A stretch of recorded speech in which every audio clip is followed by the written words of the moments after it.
Welcome back to Relationships at Work, the leadership mindset guide for creating a workplace we love. I'm your host, Russel Lolacher, a communications and leadership nerd with a couple of decades of experience and a whole heap of curiosity on how we can make the workplace a better place, and we can. If you're a leader trying to understand and improve your impact on work culture and the employee experience, you're in the right place. This is a Relationships at Work mini episode, a quick and valuable bit of information that's on top of our regular show. These are all inspired by our Raw Notes newsletter that comes out every Thursday. You can absolutely sign up for that at any time. Just go to russellolacher.com or relationshipsatwork.ca. At the top right, you'll see employee interviews. You get that as a free tool, and you sign up for these. These are all inspired by the newsletter, but the newsletter is a few months ahead. And so if you want to get more of an update on mindset shifts and so forth, I highly recommend checking that out. But don't go anywhere because we still have an episode to get to. The topic of today's program, it's an interesting one. It's the new old struggle: proximity bias versus remote work.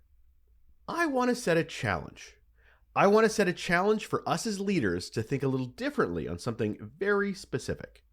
To not do what might come naturally. To rethink how we think. And this one won't be easy because it's a bias. It might be happening subconsciously. It's a way of working that we're used to. We may not even know we're doing it. Proximity bias.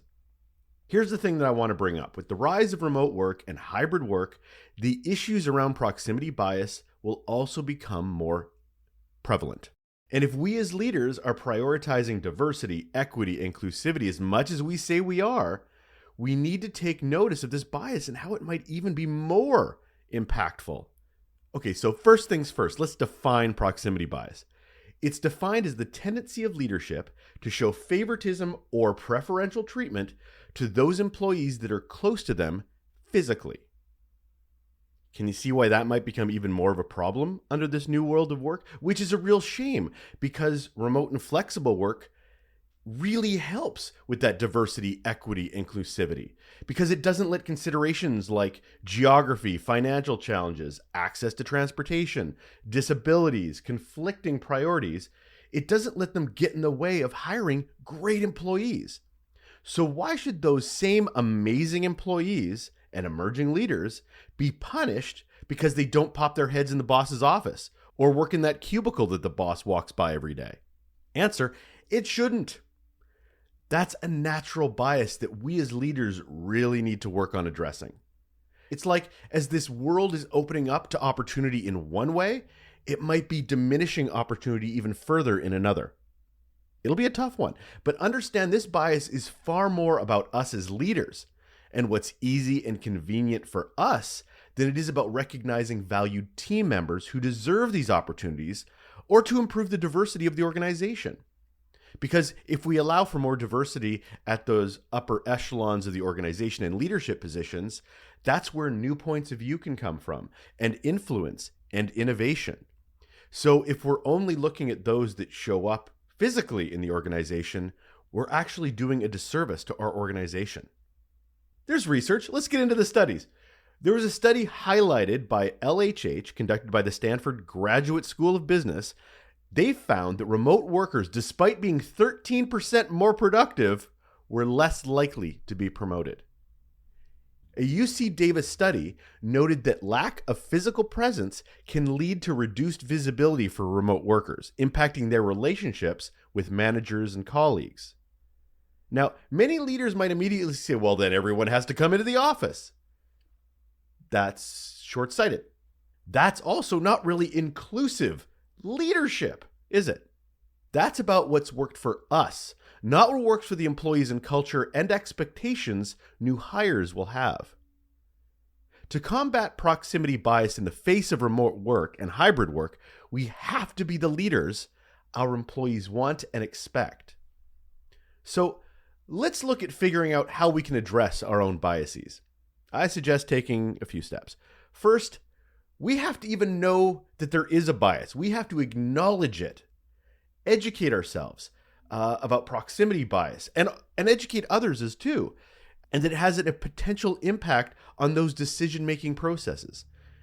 Because being aware of this bias and that we may be contributing to it is the vital first step. Communicating it to other leaders too is so key, because we have to not only be aware for it for ourselves, we have to make sure other leaders in the organization understand it as well. Number 2, use objective criteria. Sounds sciencey, eh?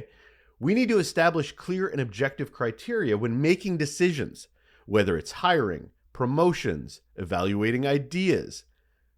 To do that, we focus on skills. We focus on qualifications, performance, rather than personal relationships or physical proximity.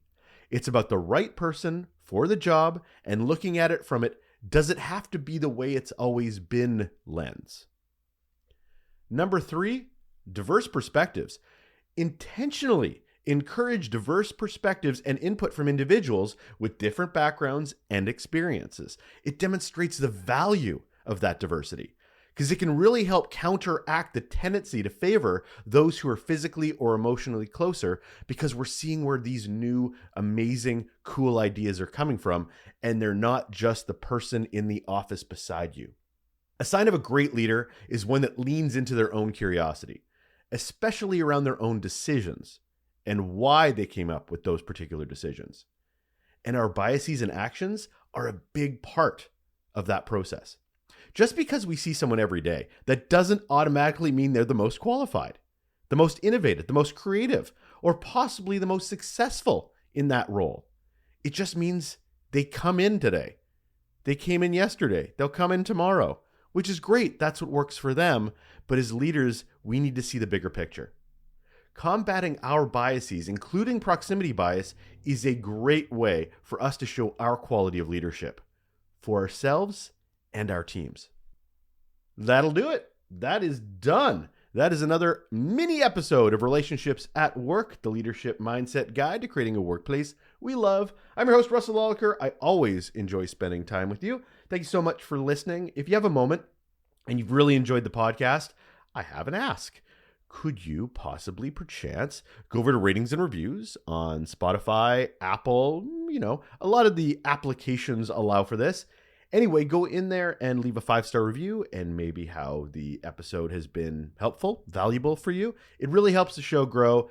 It means stuff to the algorithms and the searchability charts. Yeah, that's a sciencey thing. Searchability charts. Anyway, it really, really helps the show grow, and I couldn't appreciate it enough. Thank you. Take care.